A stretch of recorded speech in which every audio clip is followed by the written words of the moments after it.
Hello, this is Christine Petersen with A Toolkit for a Better Life. In this podcast, we will focus on how our bodies and our minds work and give you various tips and tricks, tools and techniques for understanding yourself, being happier in yourself, and living a better life. Every week, we will discuss different topics that might interest you and help you think differently to change the way you approach life and yourself. We talk about the little things that make a big difference.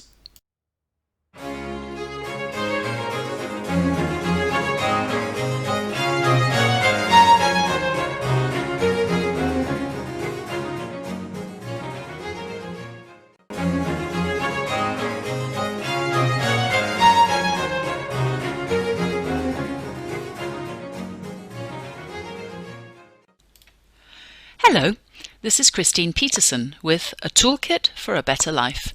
In this podcast, we will focus on how our bodies and our minds work and give you various tips and tricks, tools and techniques for understanding yourself, being happier in yourself, and living a better life. Every week, we will discuss different topics that might interest you and help you think differently to change the way you approach life and yourself. We talk about the little things that make a big difference.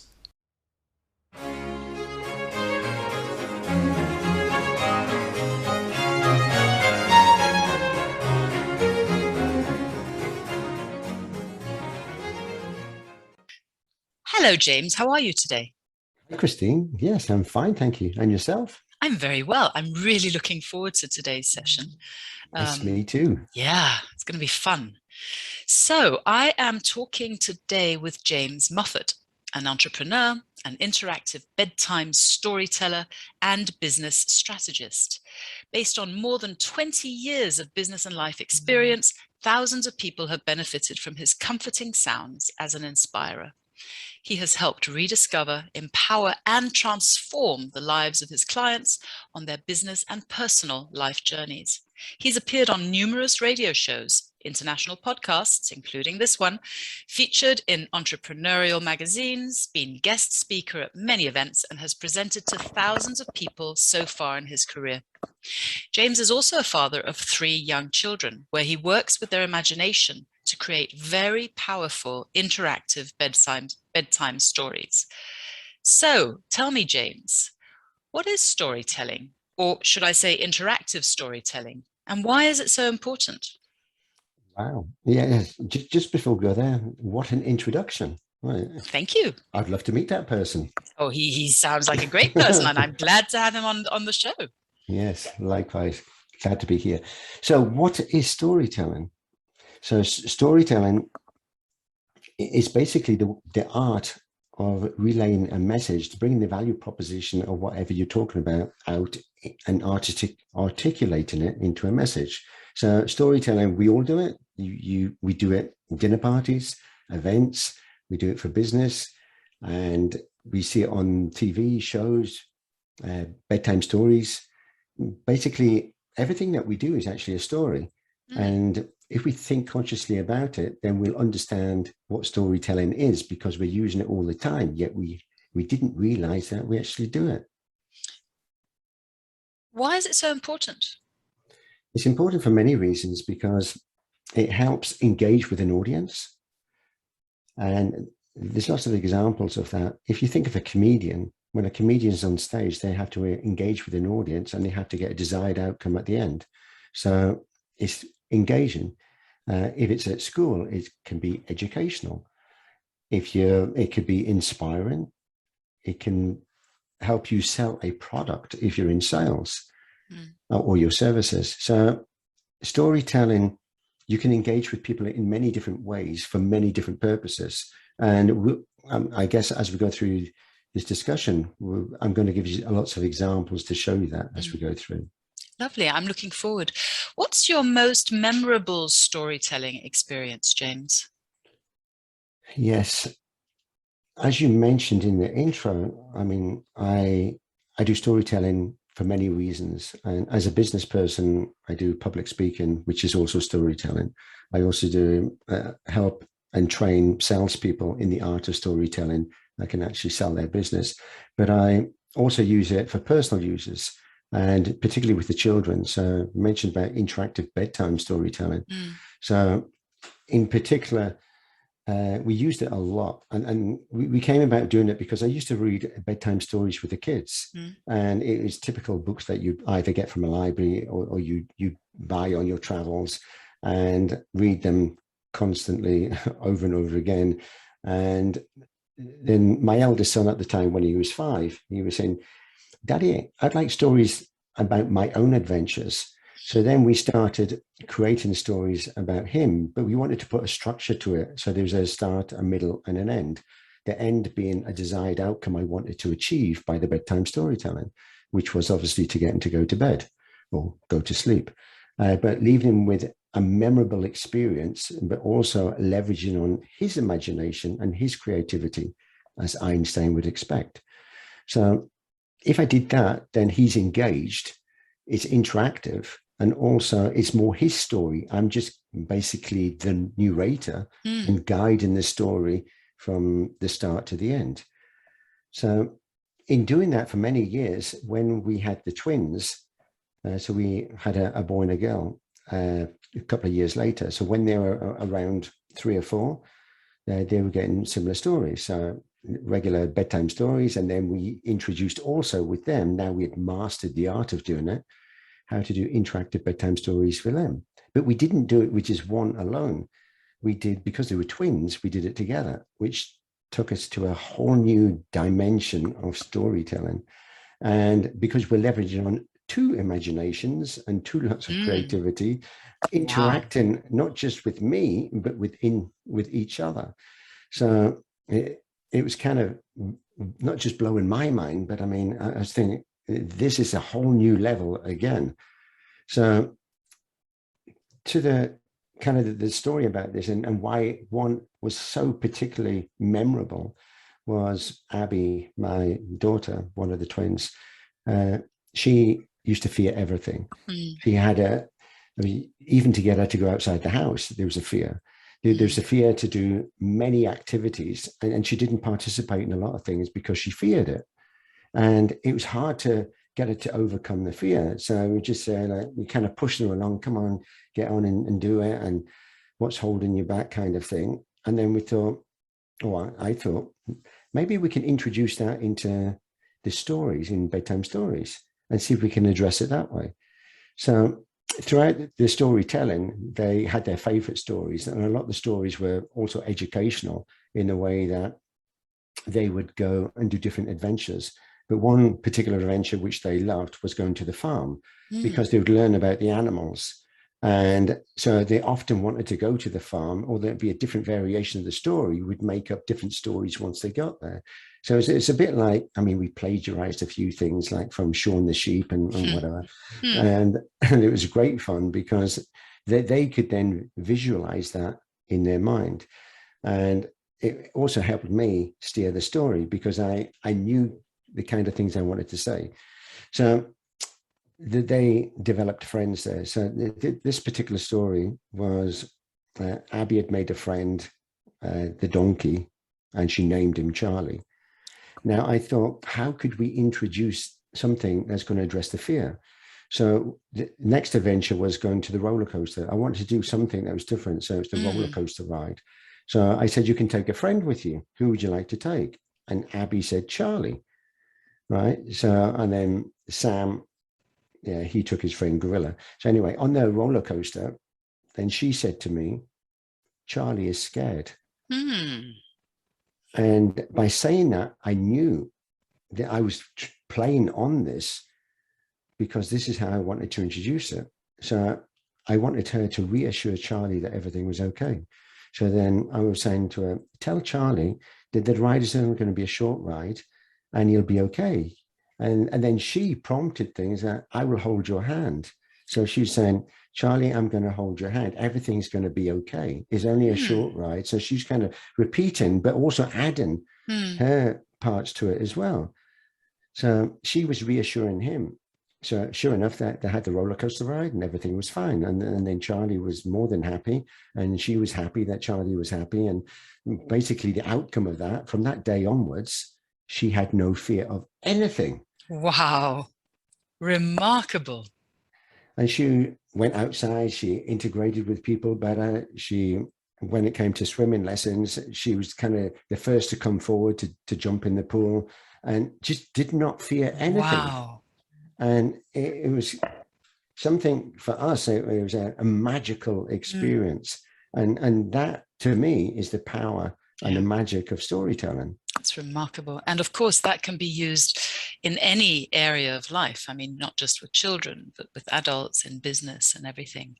Um, do you have a formula or a structure that you use in storytelling? Yes. So this was something also we wanted to put a structure to it for the kids' bedtime storytelling. So we wanted kind of the start, middle, and end, basically like a Disney movie or a book. You'd have a start, middle, and end. And it would always be the same start, and it'd always be the end would be the outcome you want to, the desired outcome that you want to achieve.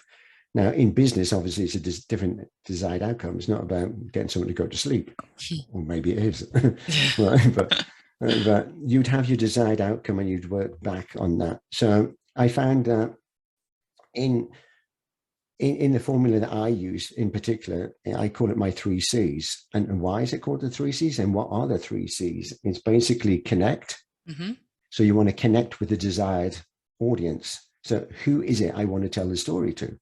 I'm not just going to tell a story to someone that wouldn't be interested in that story. So I have to connect with the right audience, right? So that could be the right audience as in business or in your personal life or with the kids. And then the next part is communication. I need to communicate something of immense value that's going to have the hook. It's going to take you on that journey. It's going to be the magical experience. I'm going to bring value, value, value. And then the last part is the convert to a desired outcome I have in mind for that particular occasion. So if it's bedtime story, obviously get the kids to go to sleep. If it's work, then what is it I want to do? It could be part of a sales funnel, and I want to move them along that to the outcome I want to achieve from that meeting or that story. Yeah. And it just makes perfect logical sense. Yep. That's really interesting. You told me you had a PDF of this information, of the formula. What we can do is, if people are interested in this information in the PDF, then you can email us at the email that you'll find in the notes of the podcast. So then you can have a copy yourselves. Just another question, James. How can storytelling be beneficial in our lives? Right. So we use storytelling, as I said, we all do it inadvertently. Sometimes we don't even realize they're actually telling stories. When we're talking to the neighbors or friends or in the workplace or with colleagues, we're always sharing stories. It could be stories about an experience about football, sports, what you saw on TV last night. We're telling stories. But once you learn kind of there's an art to it, then you know how to kind of massage that story to get the outcome that you have in mind. So in using it for business in particular, you can articulate the value proposition of your business, the company, the services, the product that you're selling in a story. Because if you think about what's the most important thing in a business is the customers that have in your product and their testimonials, because that is testament to the value of what you've actually done. You've solved the problem and you've given them the results that they want. So that is a story in itself. So using kind of the same formula, you're addressing the challenge or the problem with the solution and the results. So in everything that you do, it's about bringing value, value, value and engaging the audience, but obviously the right audience that want to hear that type of story. Absolutely. That's really nice. Can anyone be a storyteller? They can, yes. There is an art to storytelling. Okay. Because although, as I mentioned, everybody tells stories, some are good and some are terrible. Some are so boring that I mean, I used kind of analogies or examples. Or when I was at school, I might have had the best subject. I was really looking forward to going to that subject at school. But the most boring teacher that was actually delivering it, that it was hard for me to learn because of the teacher. Now I've had the Yeah. opposite. I've had the best teacher at telling stories, but the most boring subject. But I've learned more Mm. because of the way that they've basically articulated the message and sold the story. Yes. So you can learn the art, and it's a bit like public speaking. People say, "Oh, I could never get on stage and be a public speaker." Everybody can. Mm. A lot of the time they fear it, but once you learn kind of the techniques and what to expect, it doesn't always go as smooth sailing, but you have to give it a go. So some people are kind of born storytellers, and some kind of learn the harder way from making mistakes. So you can learn the art, and you can improve on what you've got. And once you think of the formula, then it makes it easier, because you know that if I'm going to tell this type of story, don't tell it to the wrong person who's not interested in that. Tell it to the right people. So Mm. it makes a lot more sense. Why are you telling me this story? You probably hear people saying, I've got no interest. Well, then it's not your audience. Yep. So then you think, well, who is my audience and who would be interested in that story? And then it makes a lot more sense. So there is the art, and it Mm. does help. Yeah, and I think it really helps having the formula to guide you when you want to tell a story. I mean, I can give another example. My wife came to me. She didn't know the formula, but we use it naturally. But once you know how to use it, then you can play on that. Yeah. So she came to me and said, "You remember the girls I used to study with at university, and we all shared an apartment together?" I said, "Oh, yeah, that was a while ago. Yeah, I haven't seen them for a long time." And she was like playing on the story that I'm feeling sorry for her that she hasn't seen these friends. And then she was going to drop the bombshell on me that I want to go away for the weekend and be with them, and you're going to look after 3 kids. And but if she came straight out and said, "Would you mind looking after 3 kids for the weekend?" I would say, "No way." Yeah. But the fact that she played on the emotional kind of connection and got Yeah. me feeling that I'm feeling like, yeah, you've got to go and see them. I'm putting the words in her mouth now. Yeah. And and then Wonderful. and then she actually got the result, because Yeah. she inadvertently used the 3 C's. She connected with the right audience, me. She's not going to Mm-hmm. tell the neighbor she's going away. No. Or maybe she is Or maybe. Yeah. without me. But anyway, and then communicate something of immense value, which got me on the hook. It got me feeling that emotion. And then the desired outcome was to convert to me to say, yes, of course you can go. And how much money do you want to go? And that was the kind of the bonus. Exactly. You know? Yeah. So it does work. And if she had known the formula, she could have played on it more. But the fact that she did it is, I'm saying, everybody inadvertently does it. We just need Yes. to learn Yeah. why we're doing it like that, and then how can we play on that. Yeah. Wonderful. Who inspires you to be a storyteller? That's a good question, because a lot of people think of inspirational speakers, Hmm. and maybe at one point there were the kind of that inspirational speakers that I would see, but then I thought, no, it's my kids. Hmm. And why is it then? Because their imagination and creativity blows me away. And the fact that the questions that they also ask are typical questions that we forget to ask as we get older. Yeah. We seem to be more submissive in the way that we're not going to ask questions because we fear maybe the outcome. Hmm. Whereas kids don't care, they just ask. So they became my inspiration in a way that it also helped address problems, and it worked. So I look forward to the bedtime storytelling, because they actually inspire me so much in some of the reactions. And I think, wow, that could work in the workplace. And then I've tried it out. And so a lot of this learning actually came from bedtime storytelling with the kids. Amazing. That's really interesting. It makes me want to go find a child and start interactive storytelling with them. And I can't say tell a story because actually they're the ones telling the story, and I'm along for the ride. I think that's just such a wonderful idea. Do you think storytelling is missing in the workplace? Oh, absolutely. There was kind of a buzz about storytelling a year or so ago, and I mean, lots of people said they're storytellers, but there's a difference between a storyteller and what I believe is an interactive storyteller. Mm-hmm. Because anyone can go there. I mean, if you use the workplace and either regurgitate something or just monologuely tell a story, right?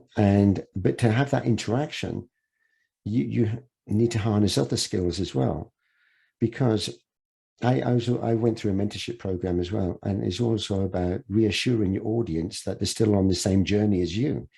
So are you still engaging with them? Are you seeing people dropping off and like falling asleep, getting their phones out and doing other things? Because if they are, then you're not doing kind of the job that you're up on stage to do. So in the workplace, it's the same. And you've got to kind of reassure. So, I mean, you don't need to be an NLP, a neuro-linguistic programmer specialist, but you can just learn a few principles. I mean, how to engage. Like you can kind of pause in what you're saying if you're finding people starting to drop off and saying, do you understand? Does this make sense? Is there anyone here that, I mean, it is not making any sense or is confused or got any questions, right? Or is it time that we have a break, right? So being interactive, yes. So just to keep that, is there something there that didn't make sense or I can address, or anyone got any questions, or something that you're going to kind of pause where you are to re-engage the audience? And once you re-engage them, then keep them on that journey. Ask them questions. Does this make sense? Would this be applicable to you? Do you have these sorts of problems? And then it makes it interactive. Otherwise, at the end of it, you'll find that do people just like painfully have to listen to the end, looking at their watch and thinking, oh, when's this guy going to finish? And I've got another meeting, making excuses and start to leave and say, oh yeah, I forgot I've got a meeting. Please excuse me, I've got to go. And then once you find that's happening, then you're losing the audience. So there is an art to it, and also about how to make it interactive in a way that the audience are on that journey with you. Yeah. And that they stay on the journey. The image that's coming to my mind is of a river flowing where we need to cross from one side of the river to the other. And you're putting in place stepping stones across the river, and then you're guiding them across that river, telling your story, and with the stepping stones of being the questions that you're asking them to keep them with you crossing the river. No, exactly. Because it depends on how long the story is going to be. I mean, you want to keep it as fun as possible for people to stay engaged. And I mean, it's the same when you're having a dinner party. You want to have the audience, and maybe other people come and say, oh yeah, I just kind of overheard. Can I join in and listen? I mean, that's what you want to achieve, not people thinking the opposite. I've got to make an excuse to go. So it's the same. Whatever you do, I mean, down the pub or a dinner party or with friends, you should try and think, how did the audience react? Could I apply that and get the same in business? Yeah. And the answer is yes. You just need to learn kind of the art of doing it. It's really interesting, James. So we all have to remember the formula: the connect, the communicate, and convert. It's very easy, the 3 C's. Exactly. So what would be your takeaway from this talk we had today? Stories can be very, very memorable. If you think that you could meet somewhere at an event and they could tell you a story, you could forget their name, you could.